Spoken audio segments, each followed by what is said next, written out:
अगर आपके घर में कोई भी दवाई लेता है, किसी भी चीज की दवाई लेता है, बीपी की, शुगर की, राइट, कोलेस्ट्रॉल वाली दवाई, तो उनको ये बता देना कि वो दवाई लिया, डॉक्टर ने जितना डोज बताया, ठीक है ना, मान लो 500 mg मेटफॉर्मिन लेना है तो 2 बार लेना है, तो 500 mg डॉक्टर ने बताया। जब दवाई मुंह से गया कहाँ जाएगा? पेट में जाएगा ना। वो तो पेट में जाने के बाद अब पेट डिसाइड करेगा कि उसको कितना ब्लड में भेजना है, कितना लिवर में भेजना है, कितना स्टूल में जाएगा, वो पेट डिसाइड करेगा ना। डॉक्टर ने तो ये डिसाइड किया कि आपके मुंह के अंदर कितना जाना चाहिए, लेकिन उस मुंह के अंदर जितना गया उसमें से पेट में से ब्लड में जो जाएगा वही आपके बॉडी में असर करेगा, जो भी असर करना उसको। इंटरेस्टिंग बात क्या है, वो डॉक्टर को ये नहीं पता कि ग्रेविटी भी काम कर रही है हमारे बॉडी में, काम तो कर रही है ना। तो इंटरेस्टिंग बात है कि जब किसी ने दवाई लेके अगर वो अपने बाएं करवट लेट गया तो दवाई सिर्फ 1/4 ही ब्लड में जाएगा और बाकी वेस्ट हो जाएगा। ग्रेविटी का रोल कुछ ऐसा ही है। वही अगर राइट की तरफ अगर रख के फिर अगर दवाई लेता है और उसको राइट की तरफ लेट जाता है तो दवाई का असर कितना हो जाएगा? डबल हो जाएगा।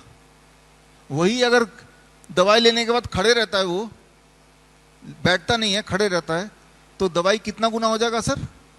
3 गुना हो जाएगा, राइट। और अगर वो दवाई खाने के पहले कुछ नहीं खाता, खाने के बाद में कुछ नहीं खाता है, तो दवाई का असर सेम वाला डोज का कितना असर हो जाएगा? 4 गुना हो जाएगा।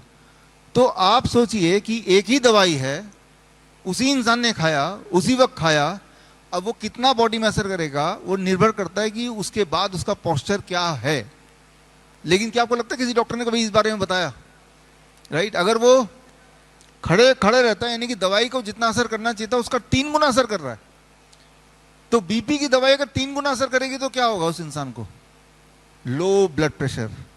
याद रखिए, हाई ब्लड प्रेशर नहीं, लो ब्लड प्रेशर से हार्ट अटैक होता है। तो ये डेंजरस है उनके लिए, बीपी की दवाई खाने वाले लोगों के लिए। एक तो खाइए मत, DIP डाइट अपनाइए तो बीपी की दवाई छूट जाती है, या फिर अगर खाना ही है, खाने के बाद खड़े मत रहिए, बैठ जाइए भाई, राइट। छोटी सी बात है, ग्रेविटी वर्क्स ज़्यादा पावरफुली बॉडी में when you are standing, right. तो ये इंटरेस्टिंग एक फील्ड है जिससे हम किसी की जान बचा सकते हैं, सिर्फ ये बता के भाई जब आप खड़े होके रहते हैं खाना दवाई लेने के बाद, और अगर ब्लड शुगर की दवाई है और आपने खाया और उसके बाद बैठे नहीं, चलने लगे, खड़े होने लगे, तो उसकी असर 3 गुना हो गई जितना होना था एक्सपेक्टेडली। तो आपके ब्लड में शुगर क्या होगा? ज़्यादा होगा, कम होगा? कम हो जाएगा। Low blood sugar, hypoglycaemia. याद रखिए, हाई ब्लड प्रेशर अगर, हाई ब्लड शुगर अगर किसी का रहता है 300, 350, 400 ब्लड शुगर, कई महीने लगेंगे उसके ऑर्गन के फेल होने में। लेकिन अगर लो ब्लड शुगर हो जाता है तो कुछ घंटे के अंदर ही वो ऑर्गन फेल हो सकता है, कोमा में जा सकता है, मर सकता है।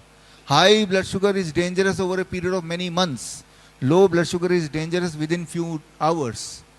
और लो ब्लड शुगर कब होगा? जब ग्रेविटी का रोल हावी हो जाएगा। वो कब हावी होगा? जब वो खड़े रह के वही वाला दवाई लेगा, खड़े रहेगा उसके बाद भी, तब। तो ये एस्पेक्ट अगर हमने इग्नोर किया तभी फर्टिलिटीज होती है, तभी मौतें होती हैं। फिर लोग सोचते इसको हार्ट अटैक क्यों आ गया, राइट, अचानक क्यों कोमा में चला गया, अचानक ब्लड शुगर क्यों कम हो गया? तो उसका आंसर कहीं यहाँ छुपा हुआ है, ग्रेविटी एज मेडिसिन। अगर आप डॉक्टर BRC क्लिनिक या फिर डॉक्टर BRC हॉस्पिटल खोलना चाहते हैं, या फिर अपने एग्जिस्टिंग क्लिनिक या हॉस्पिटल को अपग्रेड करना चाहते हैं विद डॉक्टर BRC प्रोटोकॉल, तो स्क्रीन पे दिए हुए लिंक में जाके फॉर्म भरें।